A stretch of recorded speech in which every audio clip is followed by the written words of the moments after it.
Y le damos un giro a la información. Empresarios de Estados Unidos enviaron una carta al gobierno del presidente Joe Biden para solicitar que utilice todas las herramientas necesarias para que México considere las quejas que han expuesto en el marco de las consultas del TEMEC y para hablar sobre las repercusiones que esto podría traer y otros asuntos del sector energético.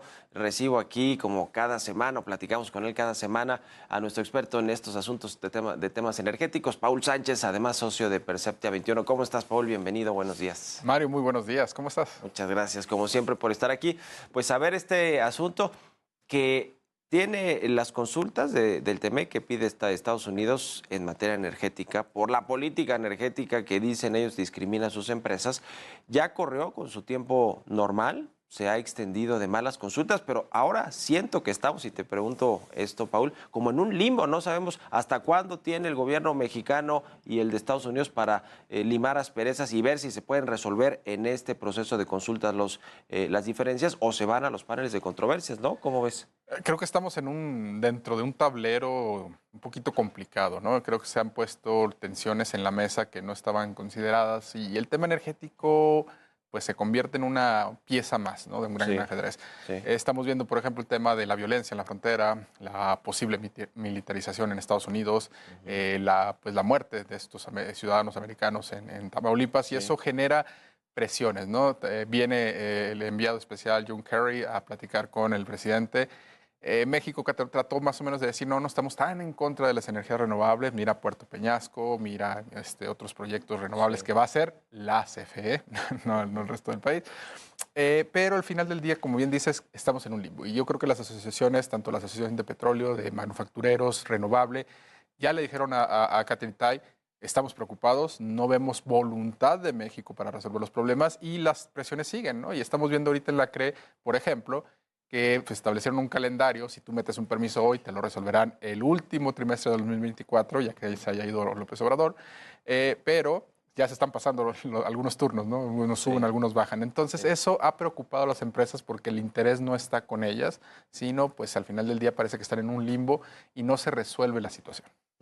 Es un problema para México, pero como tú dices, hay otros asuntos, incluso de corte comercial, o que tienen que ver con el TEMEC, como el tema está el tema del maíz transgénico, del glifosato, otros asuntos del sector agropecuario, problemas laborales también de cumplimiento de lo que se firmó en el TEMEC en materia laboral con los sindicatos, la elección de los líderes sindicales. Es decir, hay muchos frentes abiertos. Y el fentanilo. Y el del fentanilo, sí, digamos, hacer un combate eficiente de esta sustancia que llega a Estados Unidos y que se coloca en muchas drogas y ha generado miles o decenas de miles de muertos en Estados Unidos. Pero el tema del sector energético, pues no se termina de resolver y, como tú dices, hay antes quizá prioridades para Estados Unidos como el tema de la seguridad, la violencia, incluso quizá temas migratorios, pero ya hay presión también sobre la Casa Blanca de legisladores estadounidenses para decir, a ver, tienen que resolver este asunto, y parece que pues está estancado por completo. Me da la impresión también que Estados Unidos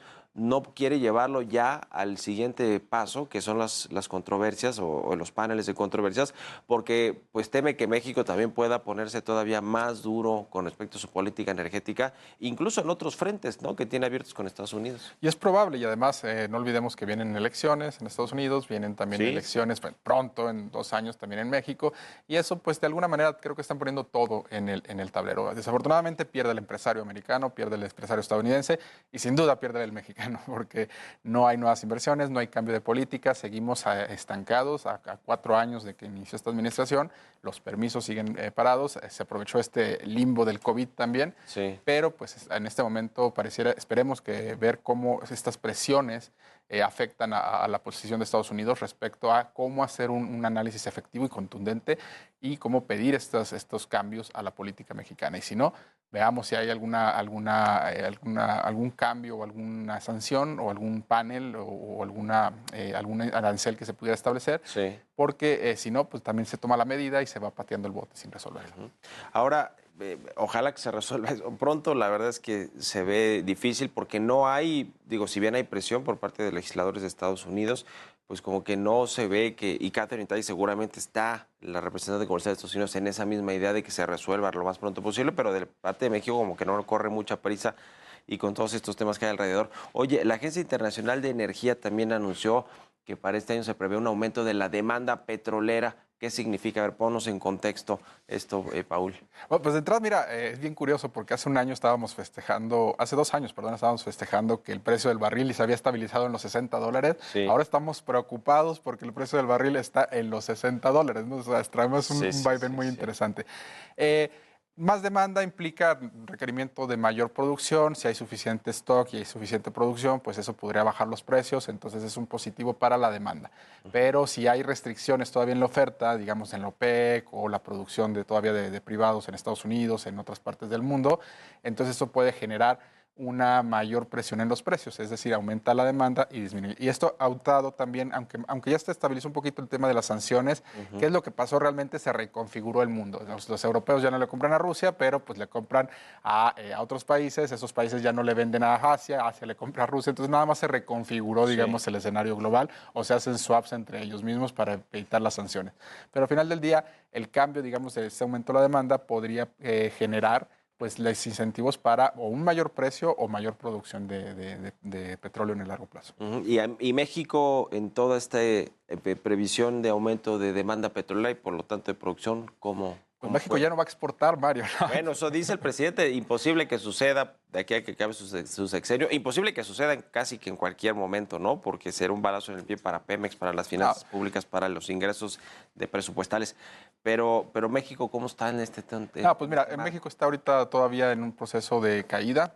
No tenemos reservas probadas, reconstituidas de gran plazo. Es decir, todavía tenemos 6 años de producción al ritmo actual de gas natural y unos 10 años de petróleo y unos 10 años de producción al ritmo actual de gas natural. Sigue estando bastante bajo en comparación con nuestras historias, ¿no? Pero también tenemos una caída sostenida. Más o menos ahí se está estabilizando un poco la producción, principalmente por condensados que se están sumando a la producción, pero al final del día nuestros campos siguen estando en caída. Y no solo eso, Mario, vamos a empezar a ver cómo se regresan algunas áreas, porque ya se cumplió, digamos, las rondas petroleras ya están cumpliendo su mayoría de edad. Sí. Ya van a determinar algunas si lograron o no lograron encontrar algún descubrimiento potencial para seguir invirtiendo o regresárselas a la CNH, que es lo común. Pero como no ha habido nuevas rondas, pues no hay muchas expectativas de exploración más allá de las de Pemex, y ya hemos visto que el problema es, pues tampoco hay mucho dinero en la empresa. Oye, hablando de este tema del presidente López Obrador y de la política energética, de la supuesta soberanía, que quiere decir, según la entiende el presidente, que México ya no compre gasolinas en Estados Unidos y que mejor el petróleo que extrae lo refine aquí en México, y entonces ya esto se vuelve un círculo virtuoso. Tiene sus excepciones y muchas cosas que hay que analizar y poner en perspectiva.